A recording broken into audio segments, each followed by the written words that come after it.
નમસ્કાર, nonstop nation સાથે હું છું અન્વી. જોઈએ રાષ્ટ્રીય સમાચારો. કેન્દ્ર સરકારે પીવી નરસિંહરાવ, ચૌધરી ચરણસિંહ અને MS સ્વામીનાથનને ભારત રત્ન આપવાની જાહેરાત કરી. વડાપ્રધાન નરેન્દ્ર મોદીએ સોશિયલ મીડિયા પર આ માહિતી આપી. તેમણે કહ્યું કે આ ભારત સરકારનું સૌભાગ્ય છે કે દેશના પૂર્વ વડાપ્રધાન ચૌધરી ચરણસિંહને ભારત રત્નથી સન્માનિત કરવામાં આવી રહ્યા છે. આ સન્માન દેશ માટે તેમના અજોડ યોગદાનને સમર્પિત છે. નરસિંહરાવ ગારુનો વડાપ્રધાન તરીકેનો કાર્યકાળ એ મહત્વપૂર્ણ પગલા દ્વારા ચિહ્નિત કરવામાં આવ્યો હતો, જેણે ભારતને વૈશ્વિક બજારો માટે ખોલ્યું, જે આર્થિક વિકાસના નવા યુગ તરફ દોરી ગયું. પીએમ મોદીએ લખ્યું કે આ ખૂબ જ આનંદની વાત છે કે ભારત સરકાર આપણા દેશમાં કૃષિ અને ખેડૂતોના કલ્યાણમાં તેમના નોંધપાત્ર યોગદાન માટે ડોક્ટર MS સ્વામીનાથનજીને ભારત રત્નથી સન્માનિત કરી રહી છે. मैंने इसे सकारात्मक दृष्टि से देखते हैं और सच्चाई ये है कि इनको तो पहले ही नवाजा जाना चाहिए था, लेकिन इसका संज्ञान पहली बार यदि किसी गवर्नमेंट ने लिया है तो मोदी जी के नेतृत्व की हमारी गवर्नमेंट ने लिया है. दलगत राजनीति से ऊपर उठकर पीवी नरसिम्हा राव को भी सम्मानित किया. नहीं, बराबर दलगत राजनीति से ऊपर उठकर ही हम लोग इस प्रकार के फैसले कर रहे हैं. વડાપ્રધાન મોદી અગાઉ લાલકૃષ્ણ અડવાણીને ભારત રત્ન આપવાની જાહેરાત કરી હતી અને હવે ફરી તેમણે વધુ હસ્તીઓના નામ ભારત રત્ન માટે જાહેર કરી સૌને ચોંકાવી દીધા. ખેતી અને ખેડૂતોના કલ્યાણ માટે વૈજ્ઞાનિક ડોક્ટર MS સ્વામીનાથનને ભારત રત્ન એવોર્ડથી સન્માનિત કરવામાં આવશે. તેમણે ભારતીય ખેતીના ક્ષેત્રનું આધુનિકરણ કરવામાં મહત્વની ભૂમિકા ભજવી હતી. તેઓ એક ઇનોવેમેન્ટર તરીકે પ્રખ્યાત હતા. દેશની ખાદ્ય સુરક્ષા અને સમૃદ્ધિ સુનિશ્ચિત કરવામાં પણ તેમની ભૂમિકા રહી હતી. આ સાથે પૂર્વ વડાપ્રધાન પીવી નરસિંહરાવ ગારુને પણ ભારત રત્નથી સન્માનિત કરવાનો નિર્ણય લેવામાં આવ્યો છે. તેમણે આંધ્રપ્રદેશના મુખ્યમંત્રી, કેન્દ્રીય મંત્રી, સાંસદ, વિધાનસભાના સભ્ય તરીકે પણ વર્ષો સુધી તેમની યાદગાર સેવાઓ આપી હતી. તેમના દૂરંદેશી વિચારોએ ભારતને અર્થતંત્રને આગળ વધારવામાં મહત્વની ભૂમિકા ભજવી. તેમણે ભારતની સમૃદ્ધિ અને વિકાસનો મજબૂત પાયો નાખ્યો હતો. વડાપ્રધાન મોદીએ ટ્વીટ કરી કહ્યું કે અમારી સરકારનું સૌભાગ્ય છે કે દેશના પૂર્વ વડાપ્રધાન ચૌધરી ચરણસિંહને પણ અમે ભારત રત્નથી સન્માનિત કરવા જઈ રહ્યા છીએ. આ સન્માન દેશ માટે તેમના અતુલનીય યોગદાનને સમર્પિત છે. તેમણે ખેડૂતોના અધિકાર અને તેમના કલ્યાણ માટે આખું જીવન સમર્પિત કર્યું.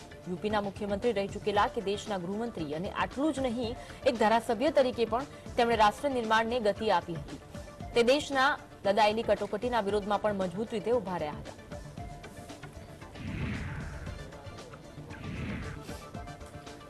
આરએલડીના વડા જયંત ચૌધરીએ કહ્યું, આ એક મોટો દિવસ છે. મારા માટે તે ભાવાત્મક અને યાદગાર ક્ષણ છે. હું રાષ્ટ્રપતિ, ભારત સરકાર અને ખાસ કરી વડાપ્રધાન નરેન્દ્ર મોદીનો આભાર માનું છું. આનાથી સમગ્ર દેશને એક મોટો સંદેશ ગયો છે. સરકારના નિર્ણય સાથે રાષ્ટ્રીય ભાવના જોડાયેલી છે. મોદીજીએ સાબિત કર્યું કે તેઓ દેશની મૂળ ભાવનાને સમજે છે. નરેન્દ્ર મોદીએ એક નવો નિર્ણય લીધો છે જે આજ સુધી અગાઉની સરકાર લઈ શકી ન હતી. बहुत बड़ा दिन है, मेरे लिए भावुक पल है, ये यादगार पल है, स्मरणीय है. मैं भारत की महामहिम राष्ट्रपति जी को, भारत सरकार को और विशेष तौर पर प्रधानमंत्री नरेंद्र मोदी जी को, क्योंकि ये उनके विजन का हिस्सा है. जो उन्होंने निर्णय लिया, भारत रत्न से नवाजा है, 3 अवार्ड दिए गए हैं, खासतौर से चौधरी चरण सिंह जी को जो सम्मानित किया है, बहुत बड़ा संदेश पूरे देश में गया है. નાણામંત્રી નિર્મલા સીતારમણે શ્વેતપત્ર પર લોકસભામાં ચાલી રહેલી ચર્ચાનો જવાબ આપ્યો. તેમણે કહ્યું કે અગાઉની સરકાર વિનાશ સાથે નીકળી હતી અને એમાં સુધારો કર્યો. આજે આ લોકો મગરના આંસુ વહાવી રહ્યા છે. અમે કોલ માઇન એક્ટ પસાર કરાવ્યો. તેમણે વધુમાં કહ્યું કે વૈશ્વિક નાણાકીય કટોકટીને હેન્ડલ કરી શક્યા નથી અને તેને કેવી રીતે હેન્ડલ કરવું તે અંગે આજે ભાષણ આપી રહ્યા છે. દેશના હિતોની રક્ષા માટે કંઈ કર્યું નથી, પરંતુ કૌભાંડો પછી કૌભાંડો ચાલુ રહ્યા, તેથી તેમણે દેશ છોડી દીધો. फाइनेंशियल क्राइसिस को हैंडल ना कर सका, आजकल लेक्चर दे रहे हैं कि कैसे हैंडल करना है. मैं बोल रही हूं सर, ग्लोबल फाइनेंशियल क्राइसिस उस समय भारत के इंटरेस्ट को प्रोटेक्ट करने के लिए क्या क्या करना चाहिए वो कुछ नहीं कहा, कुछ नहीं किया, मगर उसके बाद भी स्कैंडल के ऊपर स्कैंडल चलते रहे और उससे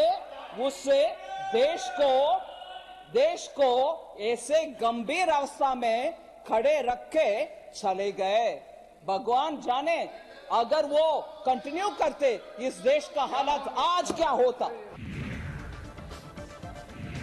લોકસભામાં કેન્દ્રીય નાણાપ્રધાન નિર્મલા સીતારમણે શ્વેતપત્ર મુદ્દે આપેલા નિવેદન અંગે કોંગ્રેસના મહાસચિવ જયરામ રમેશે તીખી પ્રતિક્રિયા આપી. તેમણે કહ્યું શ્વેત પેપરમાં નોટબંધી, બેરોજગારી, મોંઘવારીનો કોઈ ઉલ્લેખ નથી. વધતી જતી આર્થિક અસમાનતાઓ પર પણ કોઈ નિવેદન નથી આપ્યું. જે મુદ્દાઓ પર શ્વેતપત્ર હોવા જોઈએ તે મુદ્દાઓ પર તેઓ મૌન છે. અમે ચીન સરહદ પરની સ્થિતિ અને તણાવ પર માંગ કરી રહ્યા છીએ. મણિપુરની સ્થિતિ પર નોટબંધી પર શ્વેતપત્ર માંગ્યું હતું. 45 વર્ષમાં સૌથી વધુ બેરોજગારી દર પર કોઈ શ્વેતપત્ર નથી. व्हाइट पेपर में नोटबंदी का जिक्र नहीं है, बेरोजगारी का जिक्र नहीं है, महंगाई का जिक्र नहीं है, बढ़ती हुई आर्थिक विषमताओं पर उन्होंने कुछ कहा नहीं है. तो ये व्हाइट पेपर किस लिए निकाला गया है? जिन मुद्दों पर व्हाइट पेपर निकालना चाहिए, बॉर्डर सिचुएशन विद चाइना, हमारी सीमाओं पर जो तनाव है उस पर हम व्हाइट पेपर मांग रहे हैं, उस पर चुप्पी.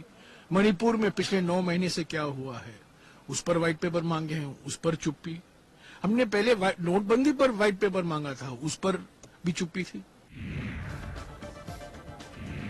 કોંગ્રેસ અને ભાજપ વચ્ચે બ્લેક એન્ડ વ્હાઇટ પેપરનું યુદ્ધ જામ્યું છે. ભાજપે કોંગ્રેસના નેતૃત્વ હેઠળ યુપીએ શાસનના 10 વર્ષમાં આર્થિક મોરચે લેવાયેલા નિર્ણયો અને ભ્રષ્ટાચારને મુદ્દો બનાવ્યો, જ્યારે કે કોંગ્રેસે ભાજપના કાર્યકાળમાં લોકશાહીની હત્યા કરાઈ હોવાના મુદ્દાને ચગાવ્યો.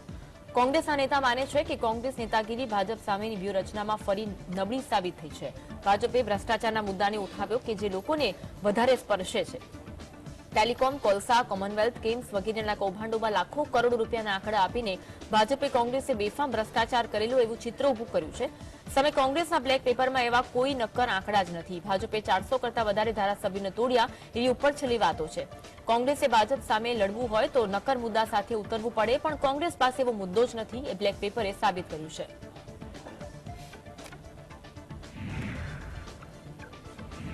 બિહારમાં 12 ફેબ્રુઆરી નીતિશકુમાર વિશ્વાસનો મત લેવાના છે, ત્યારે જીતના માજી ખેલ કરવાના મૂડમાં હોવાની વાતોથી જેડીયુ ભાજપ કેમ્પમાં ચિંતા છે. નવી સરકારમાં મંત્રીપદની ફાળવણીના મુદ્દે માજી સ્પષ્ટ રીતે નારાજગી વ્યક્ત કરી ચૂક્યા છે. સૂત્રોનું કહેવું છે કે માઝીએ વિશ્વાસના મત પહેલા પોતાની 2 મંત્રીપદની માંગણી અંગે નિર્ણય લેવા ભાજપ હાઈકમાન્ડને અલ્ટિમેટમ આપ્યું હતું. માઝીએ લોકસભાની ચૂંટણીમાં પણ 4 બેઠકોથી ઓછું પોતાને કંઈ ખપે નહીં એ સ્પષ્ટ કર્યું છે. માઝીની નજીકના સૂત્રોના કહેવા પ્રમાણે ભાજપે માઝીને 4 બેઠકો આપવાનું વચન આપ્યું હતું. નીતિશકુમારના આગમન પછી ભાજપ તેમાં કાપ મૂકવા વિચાર કરી રહ્યું છે. એ ખોટું છે. ભાજપે પોતાનું વચન પાડીને પોતાના કોટામાંથી પણ બેઠકો આપવી જોઈએ તેવો માઝીનો દાવો છે. ભાજપના નેતા માને છે કે માઝીને મૂળ તેમનો વાંધો નીતિશ સામે છે, તેથી કૂદાકૂદ કરે છે.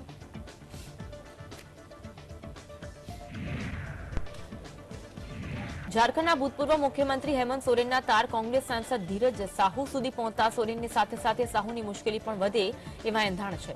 થોડા મહિના પહેલા સાહુને ત્યાંથી 351 કરોડ રૂપિયા રોકડા મળતા ખળભળાટ મચ્યો. હવે હેમંત સોરેનના ઘરેથી મળેલી લક્ઝુરિયસ કાર સાહુના કંપનીની હોવાનું બહાર આવતા બંને વચ્ચેનો સંબંધો સ્થાપિત થઈ ગયા હોવાનું ઈડી માને છે. આ સ્થિતિમાં સાહુને ત્યાંથી મળેલી રોકડ સાથે સોરેને કોઈ લેવા દેવા નથી કે નહીં તેની તપાસ શરૂ કરાઈ હોવાનું કહેવાય છે. ઈડી આ મુદ્દે સાહુની પણ પૂછપરછ કરી શકે છે. સોરેને કરેલા જમીન કૌભાંડમાં સાહુની સંડોવણી છે કે નહીં તેની પણ તપાસ કરાશે. સાહુની નજીકના સૂત્રોનું કહેવું છે સોરેન ઝારખંડના મુખ્યમંત્રી હતા એ જોતા સાહુની કંપનીના કાર સીએમ હાઉસમાંથી મળી એ મોટી વાત નથી. તેના કારણે સોરેન સાહુ મળેલા છે એવું સાબિત થતું નથી.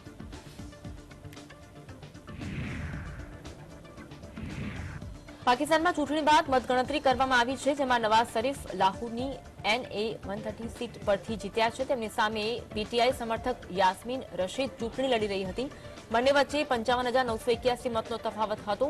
યાસ્મીન મોડી રાત સુધી આ સીટ પરથી આગળ ચાલી રહી હતી. નવાઝની લાહોરમાં જીત બાદ ઇમરાન ખાનની પાર્ટી પીટીઆઈએ સોશિયલ મીડિયા પર નવાઝ શરીફ પર કટાક્ષ કર્યો. પીટીઆઈએ કહ્યું નવાઝે હાર સ્વીકારવી જોઈએ. પાકિસ્તાન તેને ક્યારેય સ્વીકારશે નહીં. લોકશાહી તરીકે અમુક લોકોનો વિશ્વાસ મેળવવાની આ તેમની તક છે. પાકિસ્તાનના લોકો હંમેશા દિવસના અજવાળની લૂંટને નકારશે.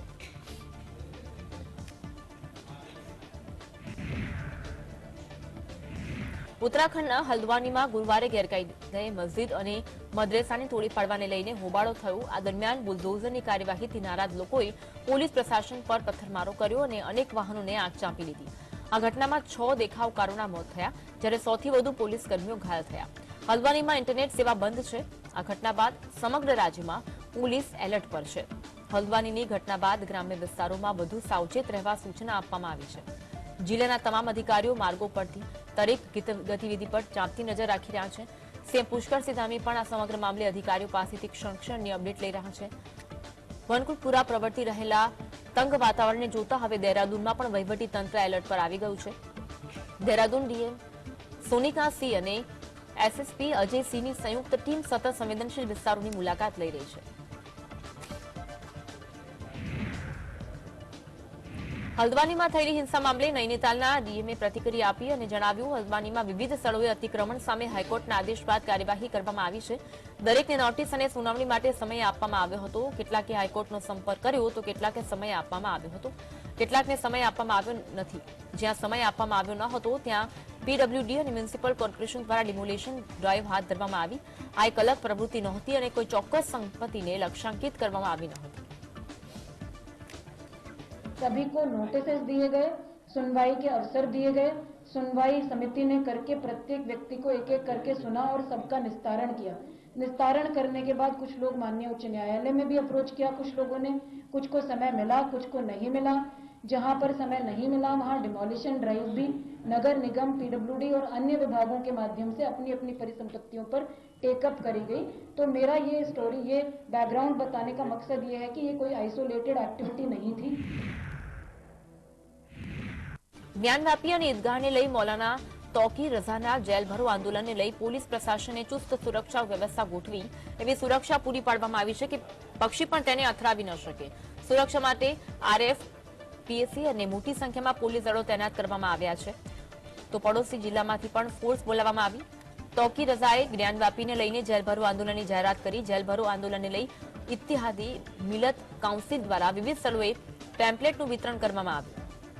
પેમ્પલેટ દ્વારા મુસ્લિમોને અપીલ કરવામાં આવી રહી છે કે હવે સમય આવી ગયો છે કે આપણે આપણી મસ્જિદો, મદ્રસાઓ, મકરબાઓ અને જ્ઞાનવ્યાપી સહિત મુસ્લિમોને લિન્ચિંગથી બચાવવા પડશે. આથી શુક્રવારે બધાએ ઇસ્લામિયા ગ્રાઉન્ડ ખાતે એકઠા થઈ કલેક્ટર કચેરી તરફ કૂચ કરવી જોઈએ. આ મામલામાં એસએસપી ધુલે સુશીલ ચંદ્રભાનુનું કહેવું છે કે મોટી સંખ્યામાં પોલીસ ફોર્સ તૈનાત કરવામાં આવી છે. शहर को हमने 2 जोन और 6 सेक्टर में बांटा गया है और लगभग 1000 पुलिसकर्मियों की तैनाती यहाँ पर की गई है. इसके अतिरिक्त 4 कंपनी पीएससी और 1 कंपनी आरएफ की तैनाती यहाँ पर की गई है.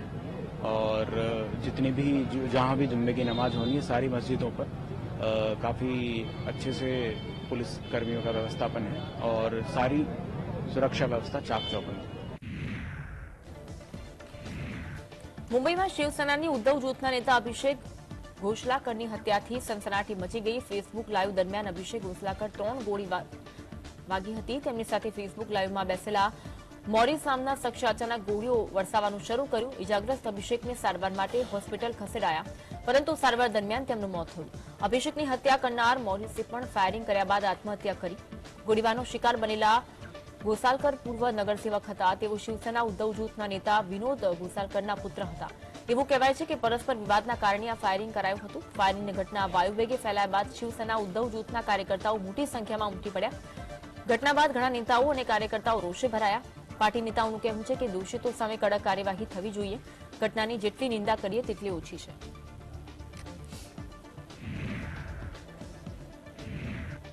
મુંબઈમાં શિવસેનાના નેતા અભિષેક ઘોસાલકરની હત્યા પર શિવસેનાના સાંસદ સંજય રાઉતે કહ્યું, મુંબઈમાં જે રીતે તેમની હત્યા કરવામાં આવી તે ખૂબ જ ગંભીર બાબત છે.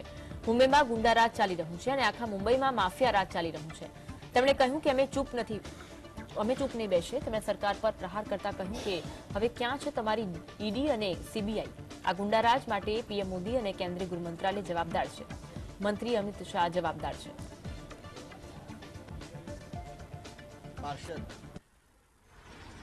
शिवसेना के मेरे साथी विनोद घोषालकर जो बहुत ही निष्ठावंत शिवसैनिक रहे, पार्टी के उपनेता है, उनका बेटा वो भी पार्षद रहा है, अभिषेक घोषालकर को जिस प्रकार से उनकी हत्या हुई मुंबई में, ये बहुत ही गंभीर बात है.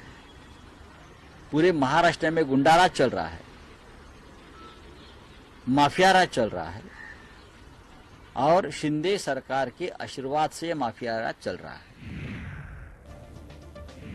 લાલુ પ્રસાદ યાદવ અને તેમના પરિવારના અન્ય સભ્યોને નોકરી માટે જમીન કૌભાંડમાં દિલ્હી કોર્ટમાંથી મોટી રાહત મળી. કોર્ટે તેને જામીન આપ્યા છે. લાલુ યાદવ, રાબડી દેવી, મીસા ભારતી, હેમા યાદવ અને હૃદયાનંદ ચૌધરીની જામીન અરજી પર દિલ્હી રાઉત એવન્યુ કોર્ટમાં સુનાવણી થઈ.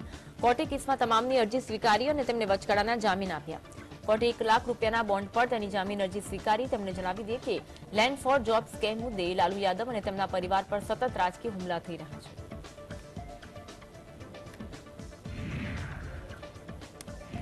લોકસભાની ચૂંટણીને લઈને ભાજપમાં અયોધ્યા બાદ હવે મથુરા ભાજપના એજન્ડામાં ટોપ પર હશે. ભાજપની રાષ્ટ્રીય પરિષદની બેઠક 16 થી 18 ફેબ્રુઆરી દરમિયાન દિલ્હીના ભારત મંડપ ખાતે યોજાશે. આ દરમિયાન પાર્ટીની રાષ્ટ્રીય પરિષદની બેઠકમાં શ્રીકૃષ્ણ જન્મભૂમિનો પ્રસ્તાવ લાવવાની તૈયારીઓ ચાલી રહી છે. જેમ કે શ્રીરામ જન્મભૂમિનો પ્રસ્તાવ 1989માં લાવવામાં આવ્યો હતો. આ બેઠકમાં ભાજપના મુખ્ય પ્રધાનો, નાયબ મુખ્ય પ્રધાનો, વિપક્ષના નેતા, ભાજપ શાસિત રાજ્યોના પ્રદેશ પ્રમુખ સહિત રાષ્ટ્રીય પરિષદના 8000 પ્રતિનિધિઓ સામેલ થશે. સૂત્રોનું કહેવું છે કે આ બેઠકનો મુખ્ય એજન્ડા શ્રીકૃષ્ણ જન્મભૂમિનો પ્રસ્તાવ હોઈ શકે છે. હાલમાં પાર્ટીના ટોચના નેતાઓ ચર્ચા ચાલી રહી છે કે શું આ પ્રસ્તાવ સીધો ભાજપે જ રજૂ કરવો જોઈએ કે પછી કોઈ અન્ય સંગઠને પણ આમાં સામેલ થવું જોઈએ. મોટાભાગના નેતાઓ માને છે કે પાર્ટીએ પોતે જ રજૂઆત કરવી જોઈએ અને અન્ય સંસ્થાઓનો ટેકો લેવો જોઈએ.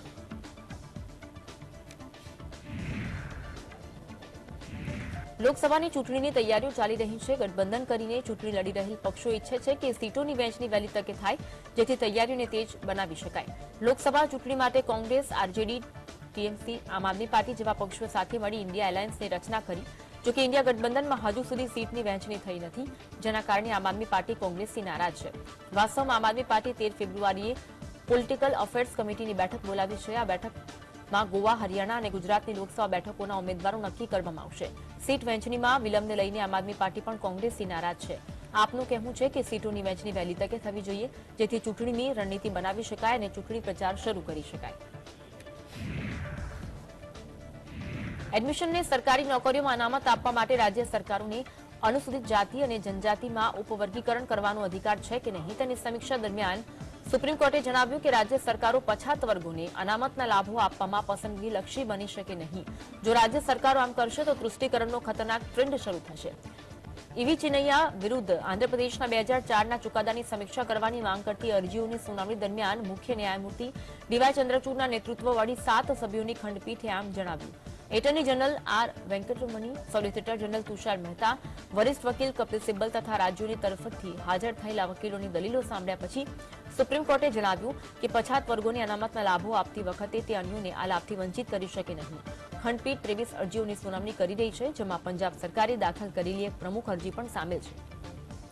આ અરજીમાં પંજાબ અને હરિયાણા હાઈકોર્ટના 2010ના ચુકાદાને પણ પડકારવામાં આવ્યો છે. ચેન્નઈના 2004ના ચુકાદામાં જણાવવામાં આવ્યું હતું કે અનુસૂચિત જનજાતિનું કોઈ પણ ઉપવર્ગીકરણ બંધારણની કલમ 14 એટલે કે સમાનતાનો અધિકારનો ભંગ ગણાશે. આ ચુકાદામાં વધુમાં જણાવવામાં આવ્યું કે ફક્ત સંસદ બંધારણની કલમ 341 હેઠળ એસસી ગણવામાં આવતી જાતિઓને રાષ્ટ્રપતિની યાદીમાં બહાર કરી શકે છે.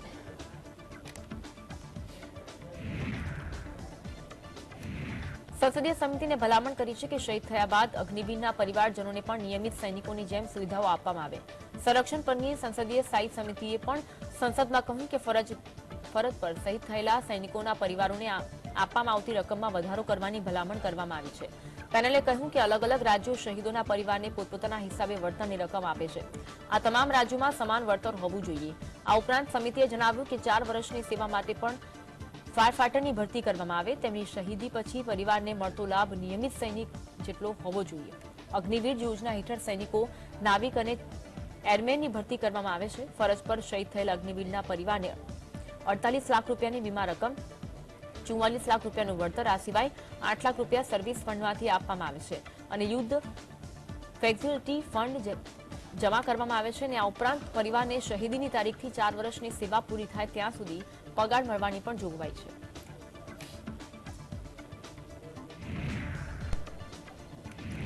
શ્રીરામ જન્મભૂમિ તીર્થ ક્ષેત્ર ટ્રસ્ટના જનરલ સેક્રેટરી ચંપત રાયનું કહેવું છે કે 22 જાન્યુઆરીએ અયોધ્યાના નવનિર્મિત રામ મંદિરમાં પ્રાણ પ્રતિષ્ઠા બાદ ભક્તોના ધસારાને ધ્યાનમાં રાખી દર 14 કલાક દર્શનની વ્યવસ્થા કરવામાં આવી રહી છે.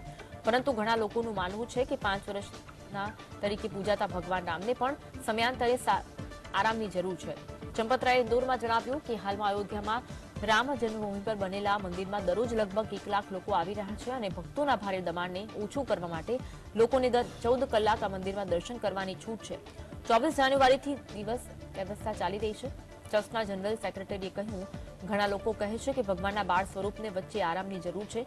તમે પણ વિચારો કે ભગવાનના બાળ સ્વરૂપને 14 કલાક જાગૃત રાખવું કેટલું વ્યવહારુ છે.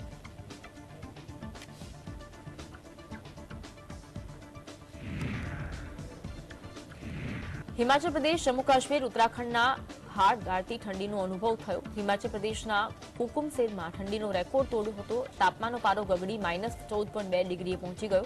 હિમાચલ પ્રદેશમાં ભારે બરફવર્ષાના કારણે છેલ્લા 2 દિવસમાં 200 રોડ બંધ થઈ જતા વાહન વ્યવહાર ખોરવાઈ ગયો। એ માર્ગોને ખોલવા માટે કામ શરૂ કરાયું હતું। આખા રાજ્યના કેટલાય વિસ્તારોમાં ઠંડી માઇનસમાં નોંધાઈ હતી। નદી તળાવ સહિત બધા જળસ્ત્રોતો બરફમાં ફેરવાઈ ગયા તો સહેલાણીઓમાં ભારે ખુશીનો માહોલ છે। શિમલા સહિતના ક્ષેત્રોમાં આઈસ સ્કેટિંગ સહિતની ગેમ્સની મજા માણી રહ્યા છે। હિમવર્ષાના કારણે પ્રવાસીઓની સંખ્યા પણ વધી છે। यहाँ पे जरूर आइए। हिमाचल प्रदेश बहुत ही सुंदर है। यहाँ पे इसका नज़ारा लीजिए और हमेशा आइए। हम हर साल आते हैं यहाँ पे, साल में 1 या 2 बार आते हैं और दिस इज़ रियल फन। लोग यहाँ के बहुत अच्छे हैं और खाना वाना यहाँ पे बहुत अच्छा मिलता है और हमें भाषा की भी कोई तकलीफ नहीं है। सर मेरे को बहुत ही अच्छा बेटर फील हो रहा है कि जहाँ देखने वाला जो नज़ारा है बहुत ही अलग है। वहाँ के हिसाब से हम स्पेशली इसीलिए घूमने आए हैं अपने दोस्तों के साथ। यहाँ की स्नोफॉल और यहाँ बर्फबारी देखकर बहुत ही मन खुश हो रहा है हमारा। जो स्नोफॉल गिरा तो थोड़ा धीरे धीरे देखो हल्का हल्का टूरिस्ट आने लगा है, तो थोड़ी उम्मीद है कि थोड़ा काम चलेगा। आने वाले टाइम में अगर हो स्नो गिरेगा तो हो टूरिस्ट आएगा, हमारा भी थोड़ा काम चलेगा। इससे हमारे साथ जो जुड़े घोड़े वाले हैं, होटल वाले हैं, हर एक गाइड है, सब चलेगा धीरे धीरे। उम्मीद है कि काम चलेगा। કાશ્મીરમાં પણ ભારે ઠંડીની અસર છે। ગુલમર્ગમાં -12 ડિગ્રી સાથે સૌથી ઠંડુ સ્થળ રહ્યું। પહેલગામનું તાપમાન પણ -11.9 ડિગ્રીએ ગગડી ગયું। કાશ્મીરમાં સંખ્યાબંધ સ્થળોનું તાપમાન માઇનસમાં રહેતા જનજીવનને અસર થઈ। કોંકણનાગનું તાપમાન -4.5, શ્રીનગરનું તાપમાન -5.2 ડિગ્રી રહ્યું। કાશ્મીર ઘાટીમાં અત્યારે ચિલાઈ ખુર્દ યાની સ્મોલ કોલ્ડનો સમય ચાલી રહ્યો છે, તેથી 20 દિવસ ઠંડીનું મોજું યથાવત રહે તેવી શક્યતા। સોનમર્ગમાં શ્રીનગર લેહ હાઈવે નજીક હિમપાત થયો હતો। બીજી તરફ હવામાન વિભાગના આંકડા પ્રમાણે જમ્મુ કાશ્મીરમાં જાન્યુઆરી મહિનો છેલ્લા 43 માસમાં સૌથી ગરમ રહ્યો। સામાન્ય રીતે જાન્યુઆરી માસમાં જેટલી બરફવર્ષા થતી હોય છે એનાથી આ વર્ષે ઓછી થઈ હતી। શ્રીનગરમાં જાન્યુઆરી માસમાં માત્ર 3 કિલોમીટર બરફ પડ્યો હતો।